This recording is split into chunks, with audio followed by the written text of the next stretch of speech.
Hello everybody, you've tuned in to Eric Jose on Making a Murderer on YouTube. I cover Making a Murderer, Stephen Avery and Brendan Dassey. I cover some other cases at times. I go over the documents, the photos, videos, anything case related. Plenty of videos you can check out, just like the one you're about to see. Hello, how are you doing, folks? Today we're going to be here talking about OJ again, but also Avery.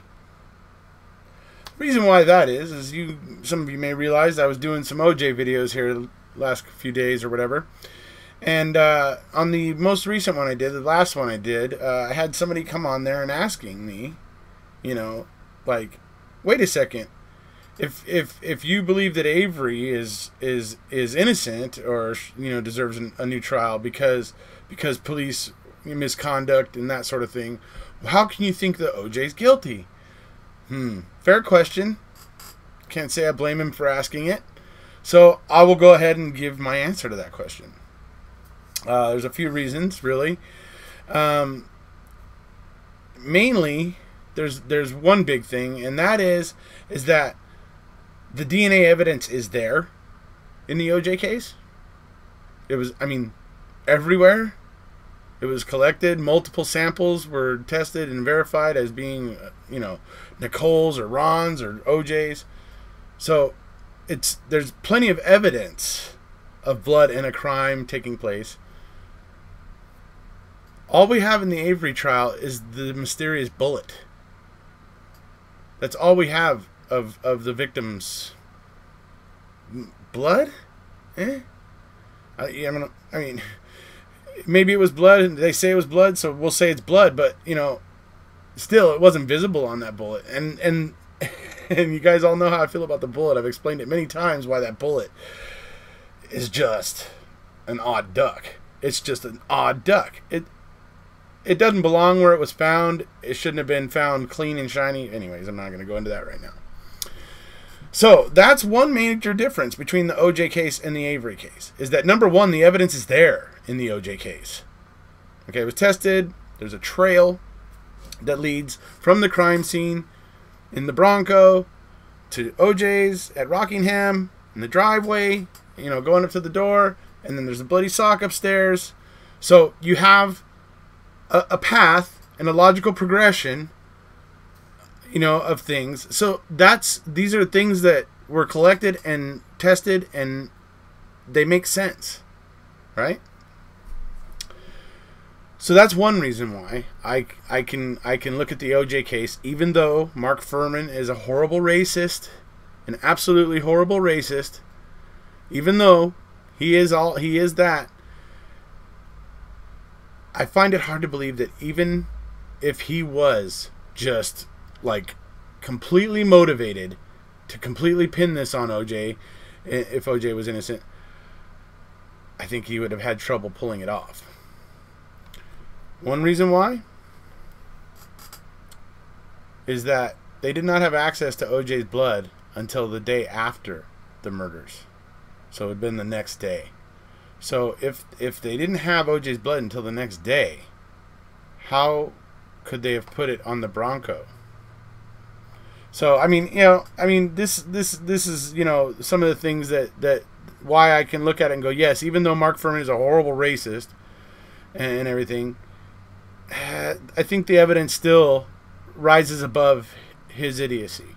The evidence, in my opinion, rises above that. It's convincing, and I'll get into that when I show you the Bronco, the blood in the Bronco, about the difference between convincing and what we see in the Avery case. So there's that. And then, another main thing about the differences between OJ and Avery is that there is no, with OJ, we have a crime scene. There's like a place where the crime took place.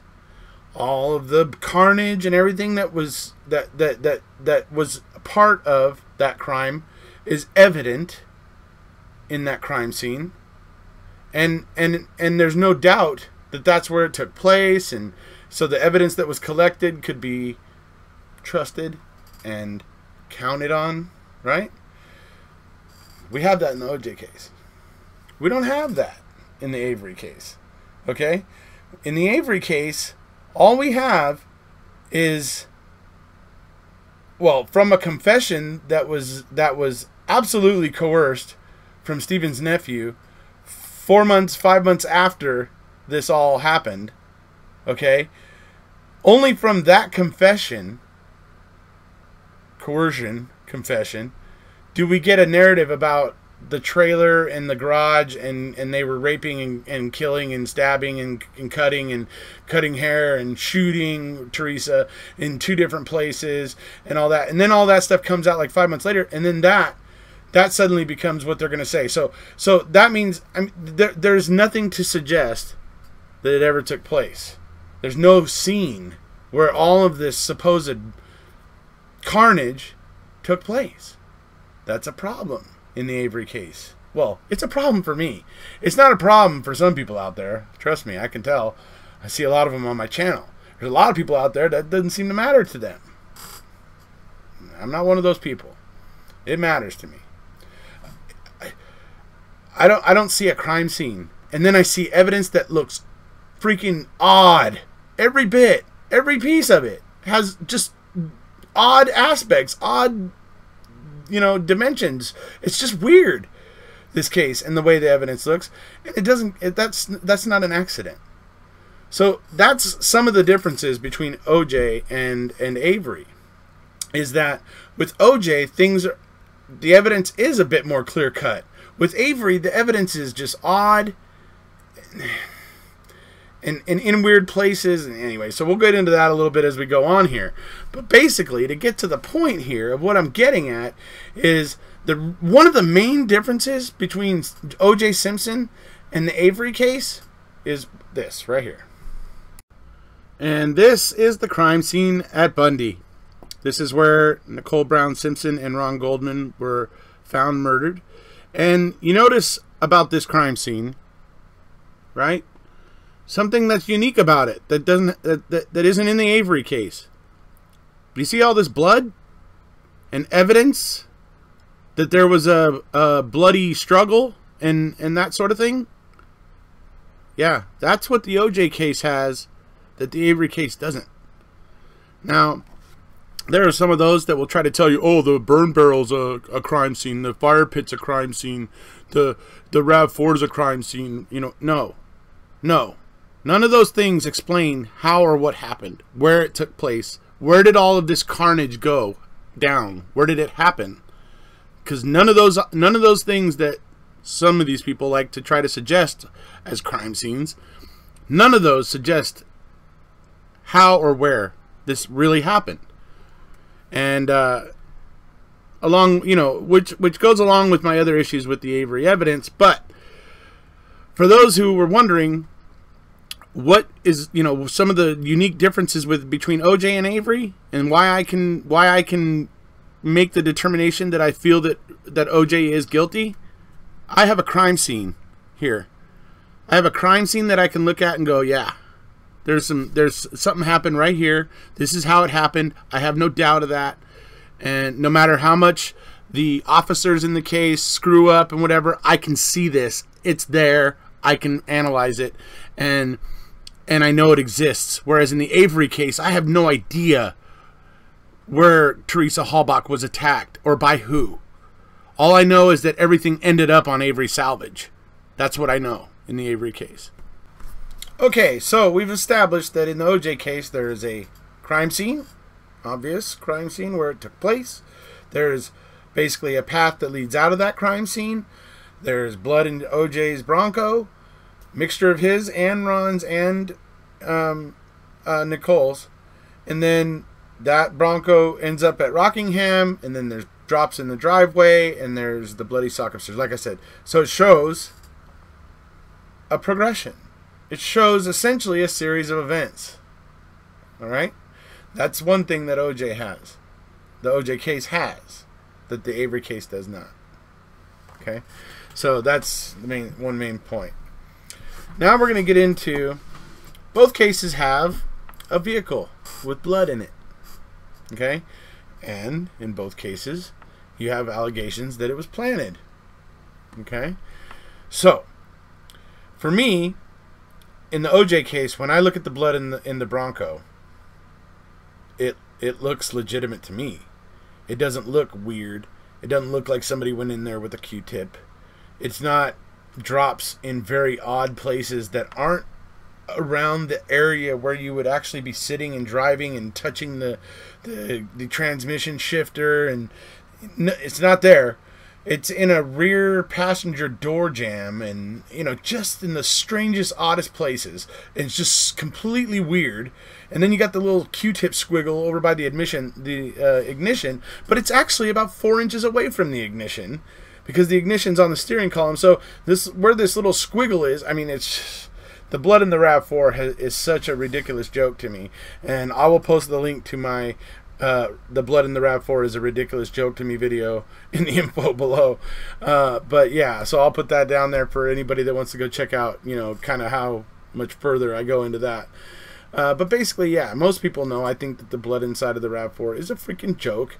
It's extremely unconvincing, and it's so little of an amount. It's such a tiny amount for somebody who's supposedly actively bleeding. Anyway, so what we have in OJ's case is we got the Bronco. Now, we're going to go ahead and look at some of the blood in the Bronco right now. And the thing is about the blood in the Bronco is that we're not seeing where it looks like little drops have been dropped around with like a little eyedropper with blood in it, right? No, it looks like, and it confirms my theory that I believe OJ had an accomplice, because the way that the blood is on the passenger seat of the Bronco, and then on the passenger side of the center console, where we're going to see some of the blood where it looks like somebody's arm that was bloody leaned up against the center console and stuff like that. We're going to be seeing some of those things right now, and I think it lends credence to what I'm saying about I think OJ had an accomplice, and that's why OJ came out relatively unscathed, because I guarantee you Ron Goldman was putting up the fight of his life, okay, and he was pulling out all the stops. He was doing anything he could. He knew he was in a fight against a knife, and that, his only chance was to basically get fierce. And he was, like I said, he was putting his keys between his fingers so that when he would try to punch and stuff, that he would hopefully gouge and do damage. Like, he was just doing whatever he could. And he knew how to handle himself. He wasn't like just some geeky dude who didn't know how to fight. He knew how to handle himself. So, I mean, he was putting up a fight, and we just don't see the markings on OJ. And then we see on that passenger seat that whoever was sitting there, their arm had some blood on it. I would say a considerable amount of blood on it.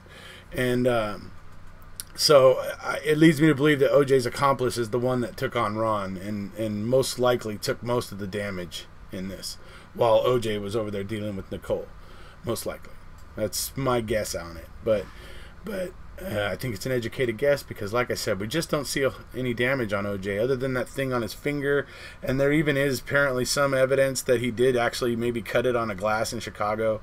So whatever the case is, it's, even if it didn't happen in Chicago, it's still just one tiny cut on his finger, when if he was fighting with Ron Goldman, I imagine he'd have quite a bit more than just a bloody finger. He'd have probably some other little scrapes and things like that. And then, like I said, what we're going to see right now, you'll see how much blood must have been on the person's arm that was sitting in the passenger seat, because when they lean up against the center, they must have touched the center console or whatever, and you can see the blood that was left on the center console. So here we go. We'll go ahead and take a look right now. Okay, so this is some of the blood as we see it in the Bronco. Okay, you obviously see a little bit. There's a little bit here, little spot here, uneven. Looks like somebody may have had a little blood on them and laid back against the seat or something, and that got there maybe. That might not be blood, who knows. But here, 30 and 31, we have what looks like areas where an arm, or maybe a side of a hand or something kind of with a somewhat of a broad surface area, maybe an inch thick or so, roughly, was put up against the side of this center console, and right here, you can see right there, right? So that looks like somebody that was sitting in this seat leaned their arm or whatever that they had some blood on against there, and there we go. The other thing about the blood in the Bronco, okay, is that it where it's found is like, it makes sense that you would find blood in the places where it's found in the Bronco. That's another thing. Look at where these yellow tags are in this picture. You know, there's a couple on the floor, right? Because so he would have been driving there, using those pedals, whatever, so that he would have been touching the floor there. Yeah. The steering wheel. Yeah. The dash there. You know what I mean? It's in places that he would have been touching. It makes sense that you would see them there, you know, little bits of blood. And you know what else it looks like nobody did in the Bronco? It doesn't look like anybody brought a Q-tip with them. Another helpful thing. Nah, I don't believe it was planted in the Bronco because it actually looks convincing. So, when it comes down to it, I obviously, I'm a law and order kind of guy. And I want to see the bad guys get put away. But having said that, I also believe that, our justice system, our Constitution, were conceived. There's reasons why that the rules were created. And for when agents of the state or when law enforcement or prosecutors don't follow those rules, it's a huge problem. It throws their credibility into question, which they should never do. Because trust me, we all know that even when a prosecutor totally messes up, we know that they don't ever do jail time. They have immunity. They have immunity. Nothing's ever going to happen to them. Right? So it bothers me when I see those kinds of agents breaking the rules and doing things they shouldn't, because how are they any better than the person they're accusing or the person that they're bringing charges against? Right? I mean, that's the problem with when you have misconduct and just carelessness, in law enforcement and in the prosecutor's office. Well, look what happened with OJ. I mean, it should be a perfect example. Because of Mark Furman and his, obvious and deep racist, the thread or seam that runs through him, that ended up screwing up a lot of the case. In addition to some of OJ's blood being missing, that also created a problem. See, when these little stupid little things are happening, where it looks like the state isn't even on top of things for blood to go missing, for things, just like in the Scott Davis case, over 50 pieces of evidence go missing. When these things happen, they create questions. They undermine the state, whichever state it is. It undermines the state's credibility. And although, as I've said, with the OJ case, yeah, Mark Furman's a horrible racist, but I think the evidence speaks louder than his racism. But with the Avery case, I don't have anything there to allow me to believe that what the state is trying to say happened. I see no evidence of that.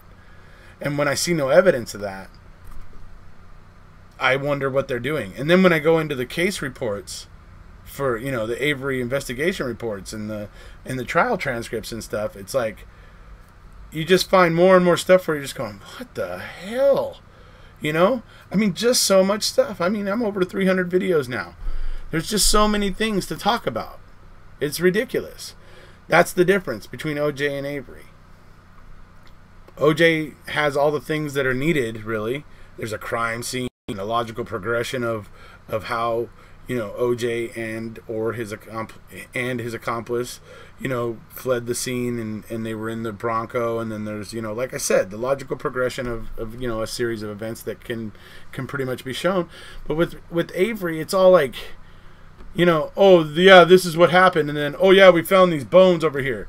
Oh yeah, we found, 5 months later, oh, we found this bullet over here underneath this compressor, but it doesn't have any dust on it.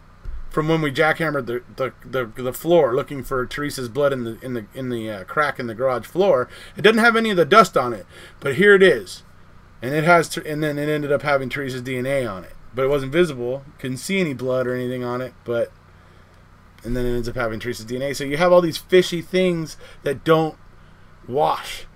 You have, and then you have the absence of the crime scene. All of it together makes Avery's case a problem. Plus, you have the fact that Avery was already wrongfully convicted once, and in that case, the state and the sheriff's department and everybody showed the same willful, stubborn ignorance that they are illustrating with the Teresa Halbach case. So it's the same thing. So there's basically nothing changed. The group of liars and charlatans that I see, at Manitowoc County Sheriff's Department, Calumet County Sheriff's Department, Kratz, Fallon, the whole crew. Those guys are all just, for whatever reason, they just are not on the up and up. They were clearly trying to hide something here, and you only need to see the BS that they were pulling with the computer evidence to know that. The way that they had it for 8 months, and then decided that they were going to give it to Dean and Jerry 3 weeks before Danny's due, right over the Christmas holidays and New Year's and all that. Yeah, it's obvious that the prosecution was hiding things and playing games. That's the way I see it. That's my outlook on it. That's mainly why I can look at the OJ case and say I think OJ is guilty, but when I look at the Avery case, I see it as a completely different animal. So, if you haven't already, please hit subscribe, and we'll see you.